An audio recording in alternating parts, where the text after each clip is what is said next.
Visa, green card সহ বিভিন্ন অভিবাসন আবেদনের প্রক্রিয়ায় নতুন নিয়মও কড়াকড়ি আরোপ করেছে আমেরিকা।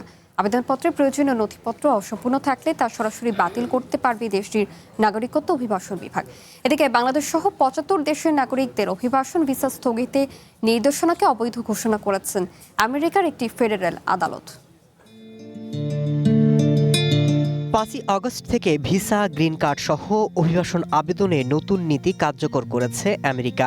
ইউএসসিআইএস এর সংশোধিত নির্দেশনায় স্পষ্ট করা হয়েছে, আবেদনের সময় প্রার্থীকে নিজে থেকেই যোগ্যতা প্রমাণের যাবতীয় সঠিক তথ্য এবং নথিপত্র জমা দিতে হবে। আগে আবেদনের নথিতে কোনো ভুল বা ঘাটতি থাকলে ইমিগ্রেশন কর্মকর্তারা আবেদনকারীকে বাড়তি নথিপত্র বা সংশোধনের সুযোগ দিতেন।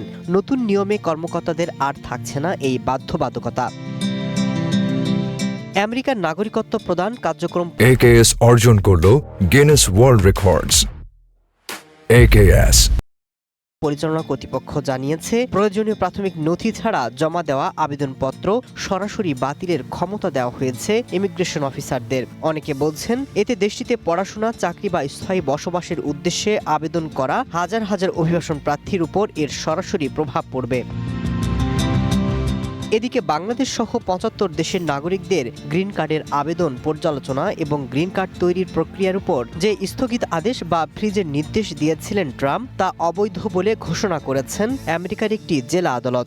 আমেরিকার সংবাদ মাধ্যমের তথ্য অনুসারে ট্রাম্প প্রশাসনের এই সিদ্ধান্তের বিরুদ্ধে দেশটির বিভিন্ন অঙ্গরাজ্যের আদালতে মামলা করেছিলেন তালিকায় থাকা ৭৫টি দেশের নাগরিকরা, যেখানে ওয়াশিংটনের কলম্বিয়া জেলা আদালত সেগুলোর একটি। ওয়াশিংটনের আওতাভুক্ত কলম্বিয়া ফেডারেল আদালতের বিচারক অমিত মেহতা এই রায় দিয়ে জানান, পররাষ্ট্র মন্ত্রণালয়ের অতিরিক্ত ক্ষমতা প্রয়োগ করেছে। এমন অবস্থায় ট্রাম্প প্রশাসনের এই পদক্ষেপকে অবৈধ ঘোষণা করে কলম্বিয়ার ফেডারেল আদালত। Masud Rana, one international desk.